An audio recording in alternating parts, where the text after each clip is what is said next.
Hello friends, welcome to my YouTube channel Kunal English point. और आज मैं आप लोगों के लिए लेकर आया हूं बहुत इंपॉर्टेंट टॉपिक, पंडित जवाहरलाल नेहरू का जीवन परिचय। तो चलिए आज मैं आप लोग को बताने वाला हूं पंडित जवाहरलाल नेहरू का जीवन परिचय।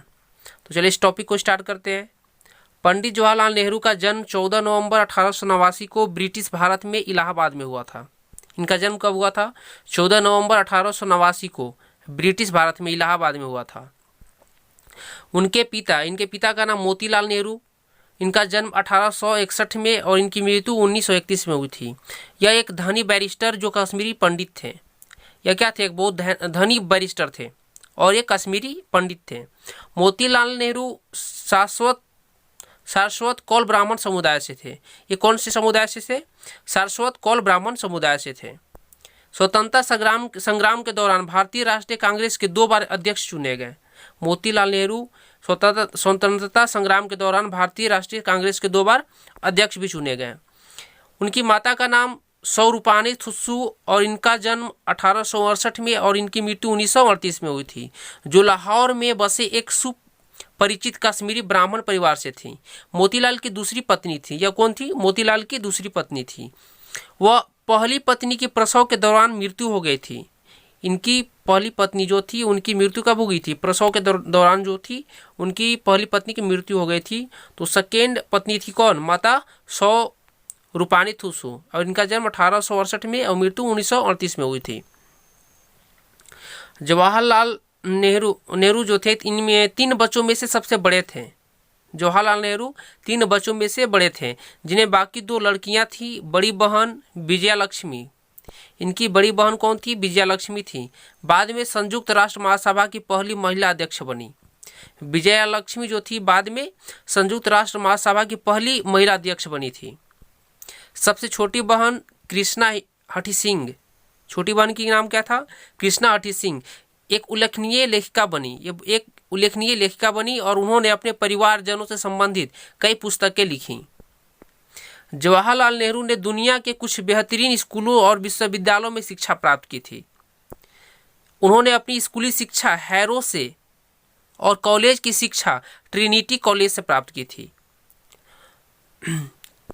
ट्रिनिटी कॉलेज कैम्ब्रिज, जो कि कहाँ से है? लंदन है, लंदन से पूरी की थी इन्होंने। इसके बाद उन्होंने अपनी लॉ की डिग्री कैम्ब्रिज विश्वविद्यालय से पूरी की थी।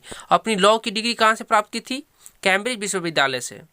इंग्लैंड में उन्होंने 7 साल व्यतीत किए, जिसमें वहाँ के फैबियन समाजवाद और आयरिश राष्ट्रवाद के लिए एक तर्कसंगत दृष्टिकोण विकसित किया।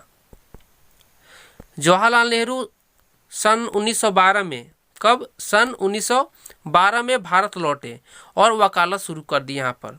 1916 में उनकी शादी कमला नेहरू से हुई। उनकी शादी कब हुई? 1916 में कमला नेहरू से हुई। 1917 में Jawaharlal Nehru home rule league में शामिल हो गए। 1917 में क्या में शामिल हो गए? होम रूल लीग में शामिल हो गए। राजनीतिक में उनकी असली दीक्षा 2 साल बाद 1919 में हुई, जब ये महात्मा गांधी के संपर्क में आए। ये महात्मा गांधी से पहली बार कब मिले? 1919 में। और उस समय महात्मा गांधी ने रॉलेट अधिनियम के खिलाफ एक अभियान शुरू किया था। नेहरू महात्मा गांधी के सक्रिय लेकिन शांतिपूर्ण सविनय अवज्ञा आंदोलन के प्रति खास रूप से आकर्षित हुए। नेहरू ने महात्मा गांधी के उपदेशों के अनुसार अपने परिवार को भी ढाल लिया। मतलब जिस तरीका से महात्मा गांधी जिस रास्ते पर चलते थे उसी रास्ते पर वो नेहरू भी चलते थे और अपने परिवार को भी उसी रास्ते पर ढाल लिए। जवाहरलाल नेहरू और मोतीलाल नेहरू ने पश्चिमी कपड़ों और महंगी संपत्ति का त्याग कर दिया। इनके पास जितनी भी धन संपत्ति था सबका त्याग कर दिया और वो क्या करने लगे? वे अब एक खादी कुर्ता और गांधी टोपी पहनने लगे। जवाहरलाल नेहरू ने 1920 से 1922 में असहयोग आंदोलन में सक्रिय हिस्सा लिया। कब ये असहयोग आंदोलन में हिस्सा लिए थे? 1920 से 1922 में। और इस दौरान पहली बार गिरफ्तार किए गए और ये इनको पहली बार उस समय जो था गिरफ्तार किया गया। कुछ महीनों के बाद उन्हें रिहा भी कर दिया गया। 1924 में जवाहरलाल नेहरू इलाहाबाद नगर निगम के अध्यक्ष चुने गए। 1924 में इलाहाबाद नगर निगम के अध्यक्ष चुने गए और उन्होंने शहर के मुख्य कार्यकारी अधिकारी के रूप में 2 वर्ष तक सेवा की। 1926 में उन्होंने ब्रिटिश अधिकारियों से सहयोग की कमी का हवाला देकर त्यागपत्र दे दिया और वहाँ से इस्तीफा ले लिया। 1926 से 1928 तक जवाहरलाल नेहरू ने अखिल भारतीय कांग्रेस समिति के महासचिव के रूप में सेवा की। 1828 से 1829 में कांग्रेस के वार्षिक सत्र का आयोजन मोतीलाल नेहरू की अध्यक्षता में किया गया। मोतीलाल नेहरू की अध्यक्षता में कांग्रेस के वार्षिक सत्र का आयोजन कब किया गया? 1828 से 1829 में।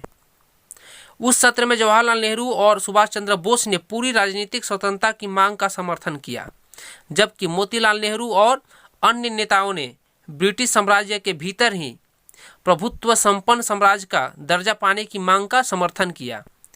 मुद्दे को हल करने के लिए गांधी ने बीच का रास्ता निकाला और कहा कि ब्रिटेन को भारत के राज्य का दर्जा देने के लिए 2 साल का समय दिया जाएगा और यदि ऐसा नहीं हुआ तो कांग्रेस पूर्ण राजनीतिक स्वतंत्रता के लिए एक राष्ट्रीय संघर्ष शुरू करेगी। नेहरू और बोस ने मांग किया, क्या मांग किया? इन लोगों ने मांग की कि इस समय को कम करके 1 साल कर दिया जाए। जो उन्हें आप जो 2 साल दे रहे हैं उसको कम करके 1 साल कर दिया जाए। ब्रिटिश सरकार ने इसका कोई जवाब नहीं दिया। दिसंबर 1929 में कांग्रेस का वार्षिक अधिवेशन लाहौर में आयोजित किया गया, जिसमें जवाहरलाल नेहरू, अब ये एक क्वेश्चन बन सकता है, दिसंबर 1929 में कांग्रेस का वार्षिक अधिवेशन कहाँ पे हुआ था? लाहौर में हुआ था। इसको आपको याद रखनी है। इसी सत्र के दौरान एक प्रस्ताव भी पारित किया गया जिसमें पूर्ण स्वराज की मांग की गई और 26 जनवरी 1930 को लाहौर में जवाहरलाल नेहरू ने स्वतंत्र भारत का झंडा फहराया। गांधी जी ने भी 1930 में सविनय अवज्ञा आंदोलन का आह्वान किया। आंदोलन खासा सफल रहा और इसने ब्रिटिश सरकार का प्रमुख राजनीतिक सुधारों की आवश्यकता को स्वीकार करने के लिए विवश कर दिया। जब ब्रिटिश सरकार ने भारत अधिनियम 1935 प्रख्यापित किया तब कांग्रेस पार्टी ने चुनाव लड़ने का फैसला किया। नेहरू चुनाव के बाहर रहे लेकिन जोरों के साथ पार्टी के लिए राष्ट्रव्यापी अभियान चलाया। कांग्रेस ने लगभग हर प्रांत में सरकारों का गठन किया और केंद्रीय असेंबली में सबसे ज़्यादा सीटों पर जीत हासिल की। नेहरू कांग्रेस के अध्यक्ष पद के लिए 1936 और 1937 में चुने गए थे। उन्हें 1942 में भारत छोड़ो आंदोलन के दौरान गिरफ्तार भी किया गया। उन्हें भारत छोड़ो आंदोलन के दौरान गिरफ्तार किया गया, कब? 1942 में, और 1945 में छोड़ दिया गया, यानी कि उन्हें 3 साल की सजा हुई। 1947 में भारत और पाकिस्तान की आज़ादी के समय उन्होंने ब्रिटिश सरकार के साथ हुई वार्ताओं में महत्वपूर्ण भागीदारी की। क्या भागीदारी की? सन 1947 में भारत को आज़ादी मिलने पर जब भावी प्रधानमंत्री के लिए कांग्रेस से मतदान हुआ तो सरदार पटेल की सर्वाधिक मत मिले। जब वहाँ पे चुनाव के लिए वोट पड़ने लगे तो सबसे ज़्यादा वोट किनको मिला? सरदार पटेल को। उसके बाद सर्वाधिक मत आचार्य कृपलानी को मिला, किंतु गांधी जी के कहने पर सरदार पटेल और आचार्य कृपलानी ने अपना नाम वापस ले लिया और जवाहरलाल नेहरू को प्रधानमंत्री बना दिया गया। 1947 में वे स्वतंत्र भारत के पहले प्रधानमंत्री बने। 1947 में स्वतंत्र भारत के पहले प्रधानमंत्री कौन बने? नेहरू। उसके बाद अंग्रेजों ने करीब 500 देशी रजवाड़ों को एक साथ स्वतंत्र किया था और उस समय सबसे बड़ी चुनौती थी उन्हें एक झंडे के नीचे लाना था। उन्होंने भारत के पुनर्गठन के रास्ते में उभरी हर चुनौती का समझदारी पूर्वक सामना किया। जवाहरलाल नेहरू ने आधुनिक भारत के निर्माण में महत्वपूर्ण भूमिका अदा निभाई। उन्होंने योजना आयोग का गठन किया। उन्होंने किसका गठन किया? योजना आयोग का गठन किया। विज्ञान और प्रौद्योगिकी के विकास को प्रोत्साहित किया और 3 लगातार पंचवर्षीय योजनाओं का शुभारंभ किया। उनकी नीतियों के कारण देश में कृषि और उद्योग का एक नया युग शुरू हुआ। नेहरू ने भारत की विदेश नीति के विकास में एक प्रमुख भूमिका निभाई। जवाहरलाल नेहरू ने जोसेफ बरोज टिटो और अब्दुल गमाल नासिर के साथ मिलकर एशिया और अफ्रीका में उपनिवेशवाद के खत्मे के लिए एक गुट निरपेक्ष आंदोलन की रचना की। कौन कौन मिलकर के? जोसेफ बरोज टिटो और अब्दुल गमाल नासिर, इनके साथ मिलकर के अफ्रीका में उपनिवेश के खत्मे के लिए गुट निरपेक्ष आंदोलन की रचना की। वह कोरियाई युद्ध का अंत करने, स्वेज नहर विवाद सुलझाने और कांगो समझौतों को मूर्त रूप देने जैसे अन्य अंतर्राष्ट्रीय समस्याओं के समाधान में मध्यस्थ की भूमिका में रहे। पश्चिम बर्लिन, ऑस्ट्रिया और लाओस के जैसे कई अन्य विस्फोटक मुद्दों के समाधान में पर्दे के पीछे रहकर भी उनका महत्वपूर्ण योगदान रहा। उन्हें वर्ष 1955 में भारत रत्न से सम्मानित किया गया। भारत रत्न से सम्मानित कब किया गया था उनको? 1955 में। 1955 में भारत रत्न से सम्मानित किया गया। लेकिन नेहरू पाकिस्तान और चीन के साथ भारत के संबंधों में सुधार नहीं कर पाए। पाकिस्तान के साथ एक समझौते तक पहुंचने और कश्मीर मुद्दा और चीन के साथ मित्रता में सीमा विवाद रास्ते के पत्थर साबित हो गया और नेहरू ने चीन की तरफ मित्रता का हाथ भी बढ़ाया। लेकिन 1962 में चीन ने धोखे से आक्रमण कर दिया। नेहरू के लिए यह एक बड़ा झटका था और शायद यही चिंता का कारण बना कि उनकी मौत भी इसी कारण से हो गई। और 27 मई 1964 को जवाहरलाल नेहरू को दिल का दौरा आया और उसी के कारण उनकी मृत्यु हो गई। तो उनकी मृत्यु कब हुई थी? 27 मई 1964 को दिल का दौरा पड़ा, जिसमें उनकी मृत्यु हो गई थी। इनके द्वारा दिए गए कुछ प्रमुख विचार है, आइए हम लोग वन बाई वन करके देखेंगे। प्रमुख विचार के बारे में हम लोग देखेंगे। फर्स्ट है इनका, सफलता उन्हीं को मिलती है जो निडर होकर फैसला लेते हैं और परिणामों से नहीं घबराते। सफलता किनको मिलती है? सफलता उन्हीं को मिलती है जो निडर होकर के फैसला लेते हैं और परिणामों से नहीं घबराते कि उसका परिणाम क्या होगा। नेक्स्ट है, अज्ञानता बदलाव से हमेशा डरती है। अज्ञानता क्या है? अज्ञानता जो है बदलाव से हमेशा डरता है। नेक्स्ट है, महान कार्य और छोटे लोग, ठीक है, महान कार्य और छोटे लोग साथ साथ नहीं चल सकते।